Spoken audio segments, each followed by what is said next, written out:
Hello hi dear friends, രാത്രിത്തെ ഭക്ഷണത്തിനായിട്ട് കുറച്ച് മാവ് കുഴച്ച് വയ്ക്കാൻ പോവാണ്. ഇന്ന് രാത്രി ഡിന്നറിന് സിമ്പിൾ ബട്ടൂരയാണ് ഉണ്ടാക്കാൻ പോകുന്നത്. സിമ്പിൾ ബട്ടൂരയും അതിൻ്റെ കൂടെ ഒരു ആലു ചന കറി. ഇനി ബട്ടൂരയ്ക്കുള്ള മാവ് ശരിക്കും പറഞ്ഞാൽ ഒരു 4 മണിക്കൂർ മുന്നെയെങ്കിലും കുഴച്ച് വയ്ക്കണം. അതുകൊണ്ടാണ് ഞാൻ ഇപ്പോൾ തന്നെ കുഴച്ച് വയ്ക്കുന്നത്. 2 കപ്പ് മൈദ മാവിലേക്ക് കുറച്ച് ഉപ്പെല്ലാം ചേർത്ത് നന്നായിട്ടൊന്ന് യോജിപ്പിക്കാം. 2 ടേബിൾ സ്പൂൺ പഞ്ചസാരയും കൂടി ചേർക്കുന്നു. പക്ഷേ ഇത് ഓപ്ഷണലാണ് കേട്ടോ, വേണമെങ്കിൽ ചേർക്കാം, ഇല്ലെങ്കിൽ ഇതിൻ്റെ ക്വാണ്ടിറ്റി കുറച്ചാണെങ്കിലും അങ്ങനെ. ഇനി ഇത് കുഴയ്ക്കുന്നത് വെള്ളത്തിലല്ല കേട്ടോ, പകരം സ്പെഷ്യലായിട്ടുള്ളൊരു കാര്യത്തിലാണ്, അതായത് മോരൊഴിച്ചിട്ടാണ് കുഴയ്ക്കുന്നത്. ഇത് നോക്കിയേ, ഇത് ഒരുപാട് തിന്നായിട്ടുള്ള മോരല്ല, കുറച്ച് കുറുകുറാന്നുള്ള, അത്യാവശ്യം ഒരുപാട് തിക്കല്ല, അങ്ങനത്തെ അധികം പുളിയുള്ളത് വേണ്ട, പക്ഷേ ഇച്ചിരി പുളിയുള്ളത്, വളരെ കുറച്ച് പുളി. നന്നായിട്ടൊന്ന് കുഴച്ചെടുക്കണം. ആവശ്യാനുസരണം കുറേശ്ശെ ഒഴിച്ചിട്ടാണ് കുഴക്കേണ്ടത്. ഏകദേശം ഒരു 1/2 കപ്പോളം, 1/4 കപ്പിനകത്ത് എടുത്ത് വയ്ക്കുക. എന്നിട്ട് ആവശ്യാനുസരണം ഇതുപോലെ ഒഴിച്ച് കുഴച്ച് കൊടുക്കുക.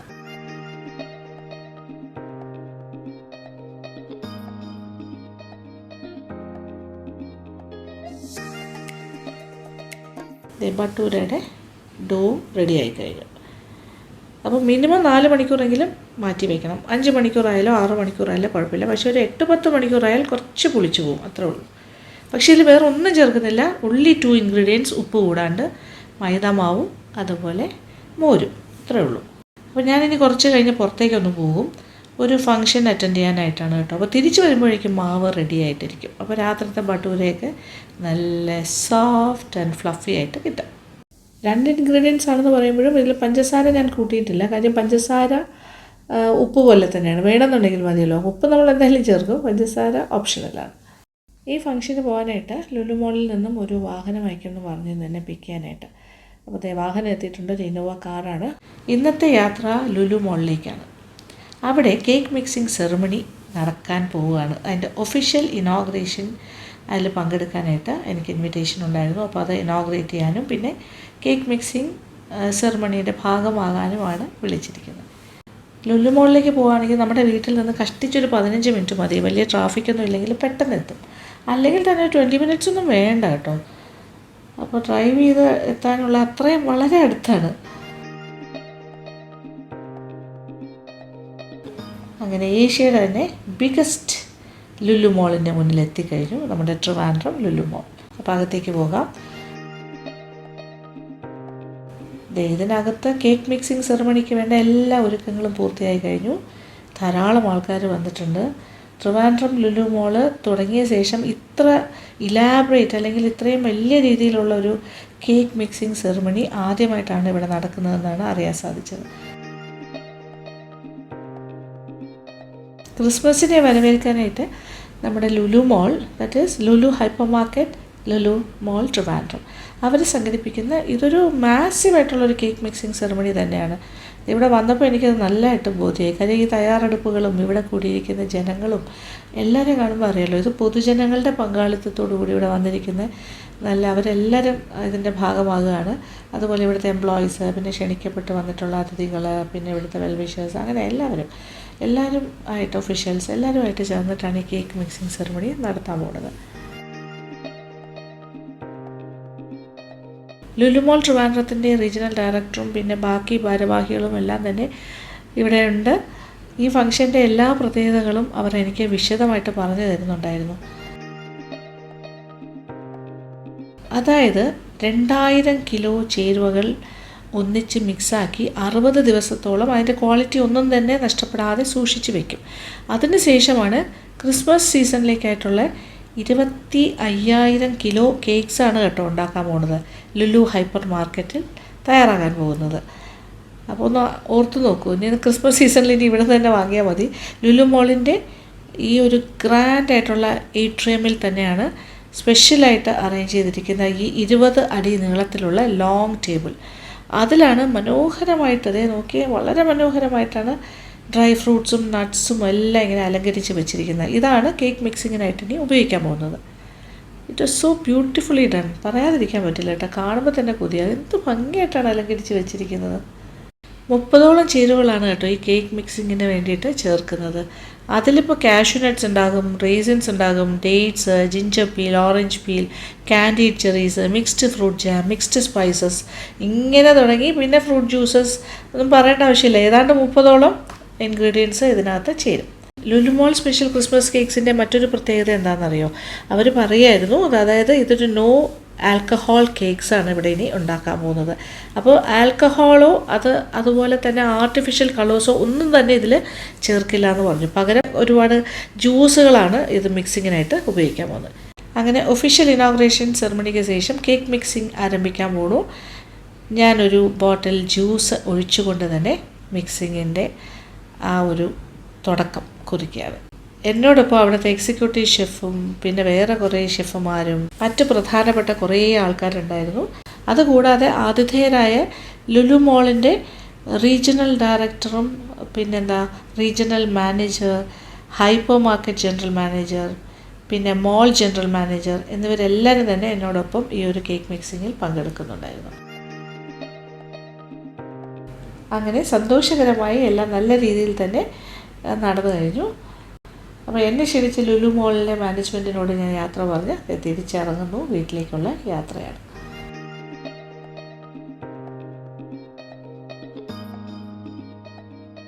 അപ്പോൾ തിരിച്ച് വീട്ടിലെത്തി ഡ്രസ്സൊക്കെ മാറി കുറച്ച് നേരമൊക്കെ റെസ്റ്റ് എടുത്ത് കഴിഞ്ഞു. ഇനിയിപ്പോൾ വൈകുന്നേരത്തെ ഡിന്നർ ഉണ്ടാക്കാൻ സമയമാകുന്നു. നേരത്തെ തന്നെ നമ്മൾ മാവ് കുഴച്ച് വെച്ചിരുന്നല്ലോ, അത് ഇപ്പോൾ ഏകദേശം എനിക്ക് തോന്നുന്നു ഒരു 5 മണിക്കൂർ സമയം കഴിഞ്ഞു. നോക്കൂ, ഇത് നല്ല സോഫ്റ്റ് ആൻഡ് ഫ്ലഫി ആയി കഴിഞ്ഞു. പക്ഷെ കൈ കൊണ്ടിങ്ങനെ ഇളക്കുമ്പോൾ ചെറുതായിട്ടൊന്ന് ഒട്ടുന്ന പോലെ തോന്നും. പക്ഷേ നോ പ്രോബ്ലം കേട്ടോ, അതൊന്നും വിഷമിക്കേണ്ട.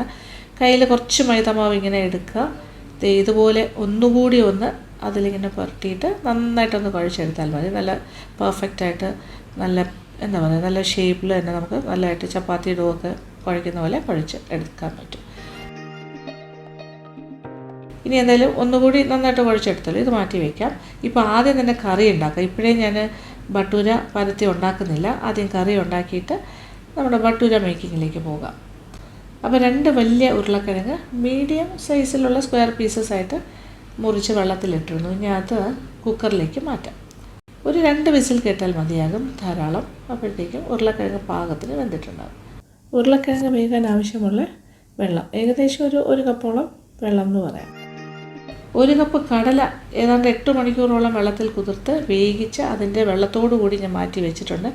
ഉപ്പും കൂടി ചേർത്തിട്ടാണ് കേട്ടോ ഇത് വേവിച്ചെടുത്തത്. അത് നോക്കി അതിൻ്റെ ചാറുണ്ട്, അത് സ്റ്റോക്കാണ്, അതിൽ തന്നെ മാറ്റി. ആ വെള്ളം കളയുന്നില്ല. അത് ഏകദേശം 1 കപ്പോളം വെള്ളം ഉണ്ടാകും. ഇനിയിപ്പോൾ ചൂടായ ചട്ടിയിലേക്ക് 2 ടേബിൾ സ്പൂൺ വെളിച്ചെണ്ണ. എണ്ണ ചൂടായി തുടങ്ങി. ഒരു 1/4 ടീസ്പൂൺ ഉലുവ, 1/2 ടീസ്പൂൺ നല്ല ജീരകം, 1 ടീസ്പൂൺ കടുക്. എല്ലാം പൊട്ടി തുടങ്ങി. 3 വറ്റൽ മുളക് മുറിച്ചിടാം. കറിവേപ്പിലയും ചേർക്കുന്നു. നന്നായിട്ടൊന്ന് വഴറ്റി മൂപ്പിക്കാം. 1 ടേബിൾ സ്പൂൺ ഇഞ്ചി ചെറുതായി അരിഞ്ഞതും 2 പച്ചമുളക് മുറിച്ചതും വീണ്ടും ഒന്ന് വഴറ്റുന്നു. ചെറുതായിട്ടൊന്ന് മൂപ്പിക്കാം. വാടി തുടങ്ങിയിട്ടുണ്ട്. ഇനി 2 മീഡിയം സൈസ് സവാള ഹാഫ് സ്ലൈസസ് ആയിട്ട് മുറിച്ചതാണ്, അതും കൂടി ചേർക്കുന്നു. നന്നായിട്ട് വഴറ്റി കൊടുക്കാം. വാടി കഴിഞ്ഞു. ഇനി കുറച്ച് ഉപ്പും കൂടി ചേർക്കാം. ഇനിയും വഴറ്റി കൊടുക്കണം, കാര്യം ഇപ്പോൾ നിറം മാറാനായിട്ട് ഇങ്ങനെ തുടങ്ങുന്നു. ഇനി ഒരു 1/2 ടീസ്പൂൺ മഞ്ഞൾപ്പൊടി ചേർക്കുന്നു. വഴറ്റി മൂപ്പിക്കാം. ഇനി 1 ടീസ്പൂൺ നിറച്ചെടുക്കാം പിരിയൻ മുളക് പൊടി. ഇനി 1 ടീസ്പൂൺ മല്ലിപ്പൊടി. ഇനി ഒന്ന് വഴറ്റട്ടെ, 1 മിനിറ്റ് അത്ര മതി. അപ്പം തന്നെ ഇത് മൂത്ത് കഴിഞ്ഞു, കാര്യം ഇതെല്ലാം ചൂടായി കിടക്കുകയല്ലേ. ഇനി ഒരു 2 മീഡിയം ടൊമാറ്റോ ചെറിയ സ്ക്വയർ പീസസ് ആയിട്ട് അരിഞ്ഞ കഷ്ണങ്ങളാണ്, അതും കൂടി ചേർക്കുന്നു. ഒരു 2-3 മിനിറ്റ് വഴറ്റി കൊടുക്കാം. ഈ ടൊമാറ്റോ പീസസൊക്കെ ഒന്ന് വാടി തുടങ്ങിയിട്ടുണ്ട്. ഇതാണ് പാകം. വേവിച്ച് വെച്ച കടല അതിൻ്റെ സ്റ്റോക്കോട് കൂടി ഞാൻ ഒഴിക്കുകയാണ്. ഉപ്പ് ചേർത്ത് വേവിച്ചാണ്, അപ്പോൾ ഇനി ഉപ്പിടുമ്പോൾ കുറച്ച് നോക്കിയിട്ടുണ്ട്, പക്ഷേ ഉപ്പ് വേണ്ടി വരും എന്തായാലും. നന്നായിട്ടൊന്ന് ഇളക്കി യോജിപ്പിക്കാം. ഇനി നേരത്തെ വേവിച്ച് വെച്ച പൊട്ടറ്റോ പീസസ് ഉണ്ടല്ലോ, അതും കൂടി ചേർക്കുന്നു. നന്നായിട്ടൊന്ന് ഇളക്കി യോജിപ്പിക്കാം. ഇനി കുറച്ച് ഉപ്പ് ചേർക്കാം. വീണ്ടും വഴറ്റി കൊടുക്കാം. ഇതെല്ലാം കൂടി കിടന്ന് തിളയ്ക്കുന്നു. ഇനി ഇച്ചിരി നേരം ഒരു 2, 3, 4, 5 മിനിറ്റ് ഒന്ന് തിളയ്ക്കട്ടെ. ഇനി തേങ്ങാപ്പാൽ ഒഴിക്കട്ടെ. ഒരു 3 കപ്പ് തേങ്ങാപ്പാൽ. ഇത് 2ാം പാലിൻ്റെ അയവിലാണ് എടുത്തിരിക്കുന്നത്. ഒറ്റ പാലേ ഒഴിക്കുന്നുള്ളൂ ഒരു പ്രാവശ്യം. പക്ഷേ അത് 1-ാം പാൽ 2-ാം പാൽ എന്നുള്ള രീതിയിലല്ല. ഒരു 2-ാം പാലിൻ്റെ അളവിൽ ഒരു 3 കപ്പ് പാൽ, ഒരു വലിയ തേങ്ങയുടെ പകുതിയാണ് ഞാൻ എടുത്തത്, അതിൽ നിന്നെടുത്ത പാൽ. ഇനി ഒരു 10 മിനിറ്റ് തിളക്കട്ടെ. മീഡിയം ഫ്ലെയിമിലേക്ക് ആക്കി കൊടുക്കാം.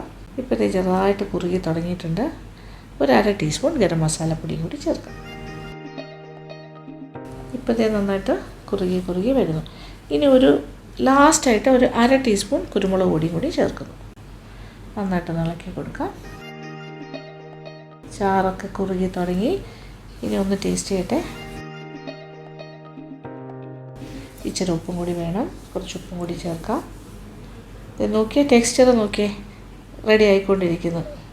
മറ്റേ ഇത് ഇച്ചിരി നേരം കൂടി ഒരു 5 മിനിറ്റ് കൂടി കിടന്ന് തിളക്കട്ടെ. അപ്പോൾ ഈ ഉരുളക്കിഴങ്ങിൻ്റെ കഷ്ണങ്ങളിൽ ചിലതൊക്കെ ഉടഞ്ഞ് ഇതിൻ്റെ ഗ്രേവിയിലേക്ക് കുറച്ചൊക്കെ ചേരും. അങ്ങനെ ചേരുന്നതാണ് അതിൻ്റെ ടേസ്റ്റിന് നല്ലത്, അതിൻ്റെ ടെക്സ്ചറിനും നല്ലത്. നമ്മൾ വേറൊന്നും ചേർക്കുന്നില്ലല്ലോ പ്രത്യേകിച്ച്. ഇനി കഴിഞ്ഞു, ആവശ്യത്തിന് കുറുകി കഴിഞ്ഞ്. ഇനി 200 കുറുകലുണ്ട്, മതി. തീ ഓഫ് ചെയ്യാം. മല്ലിയില അരിഞ്ഞതും കൂടി ചേർക്കാം.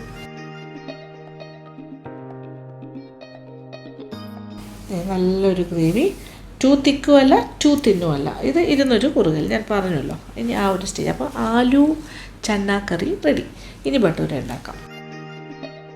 നമ്മൾ ഈ സാധാരണ ചപ്പാത്തിക്കൊക്കെ എടുക്കുന്ന ഒരു ഉരുളയുണ്ടല്ലോ, ബോൾ, ആ ഒരു സൈസിന് എടുത്താൽ മതി. പക്ഷേ ചപ്പാത്തിയുടെ അത്രയും പരത്തി നമ്മൾ പരത്തുന്നില്ല. ഒരു വലിയ പൂരിയുടെ സൈസിന് പരത്തിയാൽ മതി. അതായത് ഇച്ചിരി തിക്കായിട്ട്, ഇച്ചിരി കട്ടിയായിട്ട് പരത്തണം. ചപ്പാത്തിയുടെ ആ ഒരു സൈസിലല്ല, ഇച്ചിരി കൂടെ കട്ടി. ഇതേപോലെ ഇച്ചിരി മാവിൽ തിരിച്ചും മറിച്ചും ഇട്ടിട്ട് ആവശ്യത്തിന് മാവിൽ ഡസ്റ്റ് ചെയ്ത്, മാവ് മീൻസ് മൈദ മാവിൽ തന്നെ ഡസ്റ്റ് ചെയ്തിട്ട് ഇതുപോലെ പരത്തിയെടുക്കുക. ഓരോ ഉരുളയും ഒരുവിധം റൗണ്ട് ഷേപ്പായിട്ട് തന്നെ പരത്തിയെടുത്താൽ മതി. പറ്റുന്ന പോലെയുള്ള റൗണ്ട് ആക്കിയാൽ മതി, അതിൽ കൂടുതൽ വേണമെന്നില്ല. നമ്മളിങ്ങനെ ഷേപ്പ് ചെയ്യാനായിട്ട് പാത്രത്തിൻ്റെ അടപ്പൊന്നും വെച്ച് ഷേപ്പ് ചെയ്യണമെന്നില്ല. ആ രീതിയിൽ ഇഷ്ടമുള്ള രീതിയിൽ ചെയ്യാം. ഇങ്ങനെ തന്നെ പരത്തിയെടുക്കാം. നല്ല ഈസി ആയിട്ട് പരത്തിയെടുക്കാൻ പറ്റും.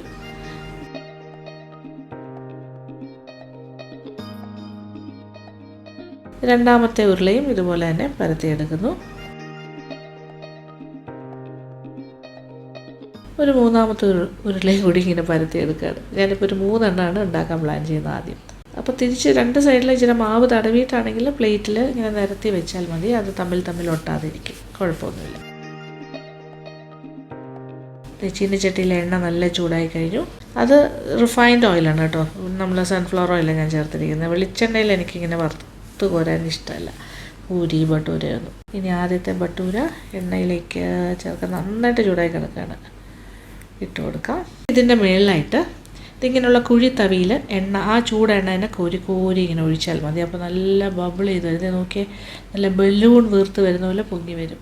ചൂടെണ്ണ ഇങ്ങനെ കോരി ഒഴിക്കണം. ഇനി ഒന്ന് തിരിച്ചിടാം. അപ്പോൾ ഒരു സൈഡ് ചെറിയൊരു കളർ ഡിഫറൻസ് വരുന്നുണ്ടല്ലോ, ലൈറ്റൊരു ബ്രൗണിഷ് ഇങ്ങനെ ചെറുതായിട്ട്. ഇനി ഇപ്പുറത്തെ സൈഡിലേക്ക് വീണ്ടും ഇടാം.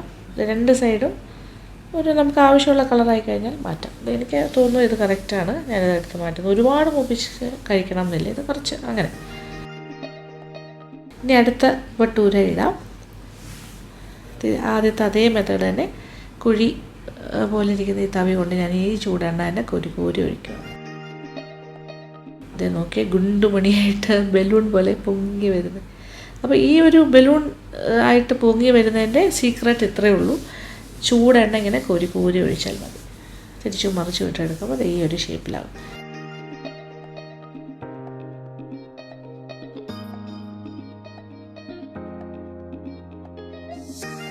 അങ്ങനെ മൂന്നാമത്തെ ബട്ടൂരയും വറുത്തെടുത്ത് കഴിഞ്ഞു. ഇത് നോക്കി ഞാൻ പറഞ്ഞല്ലോ, ഞാൻ 3 എണ്ണമേ ഉണ്ടാക്കണുള്ളൂ. ഇപ്പം ഞാൻ നിങ്ങൾക്ക് വേണ്ടിയിട്ട് കഴിച്ച് കാണിക്കാനും, അപ്പോൾ എൻ്റെ ഡിന്നർ നേരത്തെ കഴിക്കുന്നതേ ഉള്ളൂ. അപ്പോൾ ചൂടോടുകൂടി കഴിക്കണം ബട്ടൂരയൊക്കെ. അപ്പോൾ ഇനി ബാക്കി മാവ് അവിടെ ഇരിക്കട്ടെ. ഞാൻ കുട്ടിയും ബോച്ചനൊക്കെ വരുമ്പോൾ ഓരോരുത്തർക്കായിട്ട് ഞാൻ ഉണ്ടാക്കി കൊടുക്കാം. കാര്യം ചൂടായിട്ട് തന്നെ ഉണ്ടാക്കി കൊടുക്കാമല്ലോ. ഇതേ ബട്ടൂരയുടെ സൈഡിലായിട്ട് തയ്യാറാക്കി വെച്ച ആലു ചന കറി നല്ല കുറിയ ചാറോടുകൂടി വയ്ക്കുന്നു. ഇനി വേറൊന്നുമില്ല, കഴിച്ചാൽ മാത്രം മതി. പരിപാടി കഴിഞ്ഞു. ഇനി അവർ വരുമ്പോൾ ഞാൻ ബട്ടൂര മാത്രം പെട്ടെന്ന് പരത്തി ചുട്ടു കൊടുക്കാം. ഇത് നിമിഷങ്ങളുണ്ടാകുന്നൊരു സംഭവമാണ്. വെരി ഈസി, കുഴയ്ക്കാനും ഈസി, ഉണ്ടാക്കാനും easy, everything is easy. Just 2 ingredients അത്രേ ഉള്ളൂ. അപ്പോൾ നിങ്ങളും അതുപോലെ ഉണ്ടാക്കി നോക്കണം കേട്ടോ. അപ്പോൾ ഇതിൻ്റെ ഒരു ടെക്സ്ചർ ഇങ്ങനെയാണേ. സീ ദിസ്, വെരി സോഫ്റ്റ് നല്ല രസമല്ലേ? പക്ക. ഇതിൽ വേറെ ഒന്നും നമ്മൾ ചേർത്തിട്ടില്ലല്ലോ. No baking powder, nothing. മുട്ട ഒന്നുമില്ല. Pure veg version. Only 2 ingredients. സത്യം പറഞ്ഞു, ഉപ്പ് കൂടാണ്ട് മൈദ മാവും മോരും, അത്യാവശ്യം ഒരുപാട് നടിക്കുക മോരല്ല, അല്ലാതെ അതിലാണ് കഴിക്കുന്നത്. ആഹാ, ഉരുളക്കിഴങ്ങും പൊട്ടറ്റോ കറക്റ്റ് പാകത്തിനായിട്ടുണ്ട്. അതെ, ഇനി എന്ത് വേണം? കടല ചന്ന ആൻഡ് ആലു കറിയാണ്. ഓക്കെ, കഴിക്കാം.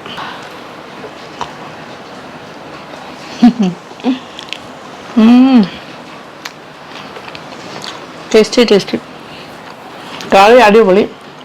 നമ്മുടെ ബട്ടൂര അതിലും അടിപൊളി.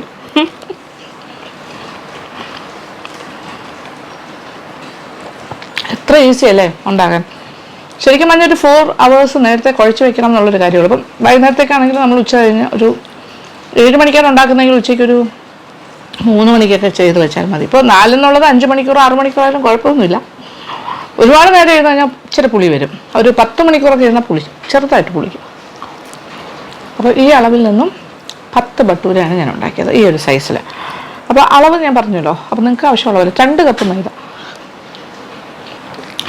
മധുരമൊന്നും അങ്ങനെ ഓവറൊന്നുമല്ല. 2 ടേബിൾ സ്പൂൺ പഞ്ചസാര ഇട്ടിട്ടുണ്ട്, അത്രേ ഉള്ളൂ. എഗ്ലെസ് വേർഷനാണ്, എളുപ്പത്തിൽ ചെയ്യാം. ഫേവറേറ്റ് ബട്ടൂര. പിന്നെ ഓയിൽ കുടിക്കുകയില്ല, അത് മറ്റൊരു പ്ലസ് പോയിൻ്റാണ്. ഒട്ടും ഓയിലി അല്ല, നല്ല ഫ്ലഫി ആൻഡ് അത് സൈസ് എല്ലാം ഇങ്ങനെ കൊമളിച്ച് വരും. ഞാൻ ചെയ്ത പോലെ ചെയ്താൽ മതി. ഒരു കുഴിയുള്ള തവിയിൽ സ്പൂണിൽ എണ്ണ ഇങ്ങനെ മേളിൽ കോരി ഒഴിച്ച് കഴിഞ്ഞാൽ നല്ല ബബിൾ ചെയ്ത് വരും. ഓക്കെ, അപ്പോൾ ഇത് ഞാൻ കഴിച്ച് ചേർക്കട്ടെ. അപ്പോൾ അവരെല്ലാം വരുമ്പോൾ ഞാൻ ചൂടായിട്ട് ഉണ്ടാക്കി കൊടുക്കും.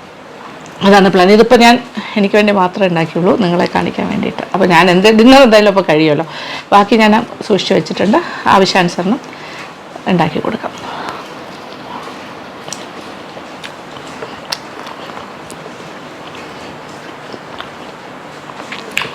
അതിൽ ഇപ്പോൾ നോർത്ത് ഇന്ത്യൻ ഫ്ലേവർ കുറച്ചുകൂടി ചന്നയിൽ വേണമെന്ന് തോന്നുകയാണെങ്കിൽ, ഇപ്പോൾ നമ്മൾ തേങ്ങാപ്പാൽ ഒഴിച്ചുണ്ടാക്കിയില്ല, അതുകൊണ്ടാണ് ഞാനൊരു സൗത്ത് ഇന്ത്യൻ സ്റ്റൈലിൽ തന്നെ ചെയ്തത്.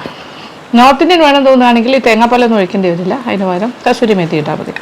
പക്ഷേ ഇതിലും കസൂരി മെത്തിയൊക്കെ ഇടാം കേട്ടോ, തേങ്ങാപ്പാൽ ഒഴിച്ചാലോ. അങ്ങനെ ഹാർഡ് ആൻഡ് ഫാസ്റ്റ് റൂളൊന്നും ഇല്ലല്ലോ. അപ്പോൾ ഇന്നത്തെ ദിവസത്തെ വിശേഷങ്ങളെല്ലാം നിങ്ങൾക്ക് ഇഷ്ടപ്പെട്ടാണെന്ന് വയ്ക്കട്ടെ. അപ്പോൾ ഈ വ്ളോഗ് ഇഷ്ടപ്പെട്ടിട്ടുണ്ടെങ്കിൽ ഈ ഐറ്റം ഉണ്ടാക്കി നോക്കണം. ബട്ടൂര നിങ്ങൾക്ക് ഈസി ആയിട്ട് ബ്രേക്ക്ഫാസ്റ്റോ ലഞ്ചോ ഡിന്നറിനോ ഏതിന് വേണമെങ്കിലും ഉണ്ടാകാം. പ്രൊവൈഡഡ് 4 മണിക്കൂർ മുന്നേ കുഴച്ച് വയ്ക്കണം, അത്രേ ഉള്ളൂ. 4 to 5 hours കൊണ്ട് സംഭവം റെഡിയാവും. അപ്പോൾ thank you so much. Comment ബോക്സിലേക്ക് വരിക. പിന്നെന്താ, കണ്ടുകൊണ്ടിരിക്കുന്ന ആരെങ്കിലും ഒക്കെ സബ്സ്ക്രൈബ് ചെയ്യാതെയാണ് കാണുന്നതെങ്കിൽ please to subscribe and be part of LN vlogs YouTube family. നമ്മുടെ ഒരു ബ്യൂട്ടിഫുൾ ഫാമിലിയാണ്, നമ്മൾ ഒരുപാട് ആൾക്കാരുണ്ട്, അതിൻ്റെ ഭാഗമാകുക. അപ്പോൾ thank you so much. Thank you for watching and keep on watching Lakshmi Nair vlogs. ഞാനിത് കഴിച്ച് തീർക്കട്ടെ. Okay, love you all.